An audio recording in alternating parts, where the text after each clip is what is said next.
अस्सलाम वालेकुम दोस्तों मेरा नाम सोहेल और आप देख रहे हैं हमारे YouTube channel knowledge for you. दोस्तों आज की वीडियो में मैं आपको एक हर्ब के बारे में बताऊंगा। उस हर्ब का नाम है दालचीनी। अंग्रेजी में इसको हम सिनामन कहते हैं। दालचीनी के बेशुमार फायदे हैं और तकरीबन हर घर में ये इस्तेमाल होती है। हमारे बावर्ची खानों में पाई जाती है।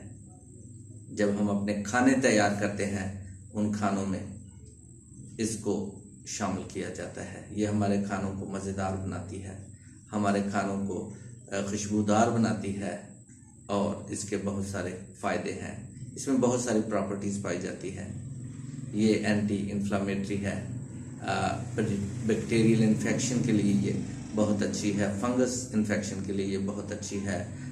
अद्वियात के तौर पर भी इसको इस्तेमाल किया जाता है। अगर हम इसको बाकायदगी से इस्तेमाल करें तो हमें बहुत सारी बीमारियों से निजात मिलती है। ब्लड प्रेशर के लिए ये बहुत अच्छी है। जो ब्लड प्रेशर के पेशेंट्स हैं, अगर वो इसका इस्तेमाल करते हैं तो उनका ब्लड प्रेशर रेगुलेट होता है। शुगर के मरीजों के लिए बहुत अच्छी है।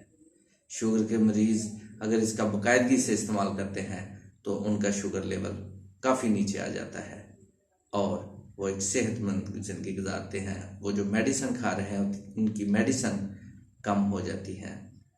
इसलिए शुगर के मरीजों को चाहिए कि वो दालचीनी का इस्तेमाल करें। वेट लॉस के लिए बहुत अच्छी है।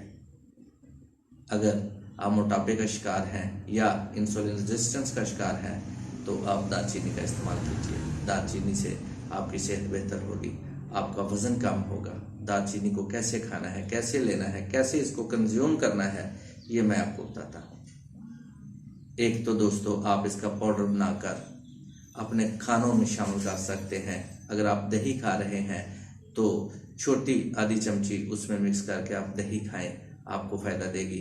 आप अगर पानी पी रहे हैं, नीम गर्म पानी में इसका आधा चम्मच डाल लें और उस पानी को आप पिएं, वो भी आपको फ़ायदा देगी। आप सैलड खा रहे हैं तो उसमें भी आप इसका इस्तेमाल कर सकते हैं। आप सब्जियों में इसका इस्तेमाल कर सकते हैं। मुख्तलिफ तरीक़ों से सिखाया जाता है। या फिर अगर रात भर आप इसको पानी में इसका 1 इंच का टुकड़ा पानी में भिगोकर इस्तेमाल करते हैं तो उससे भी आपको फ़ायदा होने वाला है। दालचीनी बहुत अच्छी है, ये एंटीऑक्सीडेंट भी है और इससे आपका मेटाबॉलिक रेट भी बढ़ जाता है, जिससे आपका वेट काफ़ी कम होना शुरू हो जाता है। शुगर के मरीजों के लिए बहुत ही अच्छी है। इसलिए दालचीनी का इस्तेमाल आप किया करें। इसको इस्तेमाल करने से आपको फ़ायदा मिलेगा। और दूसरा मैं आपको बताता चलो जाऊँ कि ये आपकी इम्यूनिटी को भी बूस्ट करती है, आपका इम्यूनिटी लेवल हाई करती है, जिससे आप बहुत सारी बीमारियों से बचे रहते हैं, सेहतमंद, तंदुरुस्त और तवाना रहते हैं। मैं उम्मीद करता हूं दोस्तों आपको मेरी ये वीडियो ज़रूर पसंद आई है। अगर आप दोस्तों को मेरी ये वीडियो पसंद आई है तो इसे लाइक कर दीजिए, शेयर कर दीजिए और इसे सब्सक्राइब कीजिए। मैं इसी के साथ आप सब दोस्तों से इजाज़त चाहता हूँ। अस्सलाम वालेकुम, अल्लाह हाफ़िज़।